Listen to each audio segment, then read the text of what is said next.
It's July 19th, 2025. Getting ready to do the first move with the Idaho pasture piglets here. They were farrowed on pasture right here underneath the trees. The sows, or mom pigs, have done one other move with us. They moved out of their first paddock into this one before farrowing. Only one has farrowed so far, which would be this one here. She gave birth to 10 piglets, and all have been doing quite well. There's 2 runts in the litter that we've been limping along and kept them alive so far. They seem to be through the struggle area, but they probably always will be quite stunted. You can see one back there. She's about half the size of the others. So we left them on this original paddock here until the babies were fully mobile. We didn't want to move them and risk them being left behind or mamas being mad. I believe I did post a video of this paddock before we put them in, but essentially this whole area, you can see all the stumps right in there, was largely red-winged sumac. There are some other trees in there, and mama there, she cleared them out and made a nest with them underneath of all that straw before farrowing and then after farrowing as well.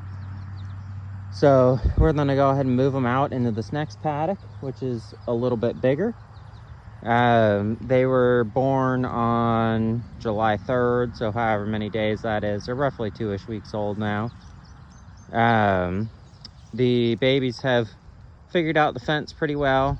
You can see this one up here testing it because it is off right now for the move, but they have figured it out quite well and respected it quite well. This paddock that they're moving into is pretty well wooded. This area that we're standing on, going all the way along there and all the way along here, is all wood chip berm from when we first took the field out of row crop. I piled up wood chips about 4 feet tall, largely to keep trash from blowing off the highway. It also kept the wind down and everything. And now it's leaving us with this really nice loose soil. It's not really soil yet, but nicely composted chips. The pigs really enjoy that. And I'll do a quick little walk around here. So we got a salt bush about 10 feet tall. A lot of broom sedge up in here, a lot of dog fennel. This is actually an area that has been untouched for 3 years now. I did mow it this spring, and that would be the first mowing. Some of the spots I've mowed a second time, but it has been primarily completely untouched. A lot of this dog fennel is 4 and 5 feet tall. Doesn't really offer a lot of nutritional value or anything to the pigs, but it gives them some shade. They'll also rip it down and make their nests. There's some pine trees in here. Most of those are volunteer, and you can see a sycamore there. There's some tulip poplar, some sweet gum, a lot of goldenrod.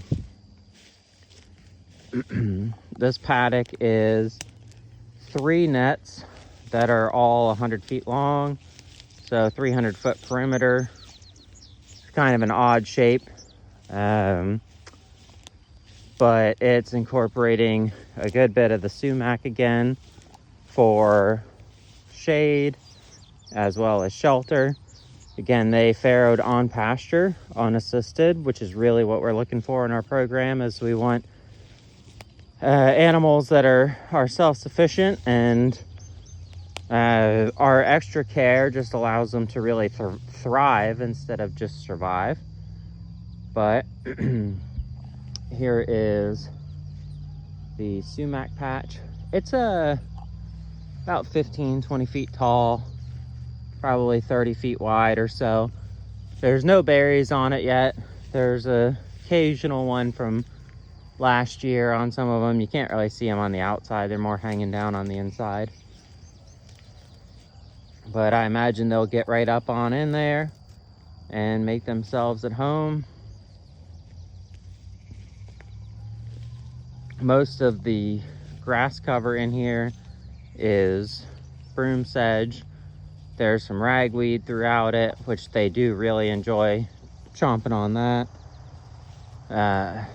Pretty tall sycamore there, but that's not really going to offer them a lot of shade. The tall, narrow trees really don't offer a whole lot on the shade front. There is some Chinese privet along here.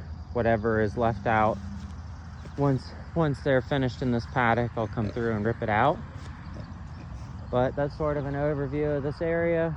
First time any livestock will have been on it.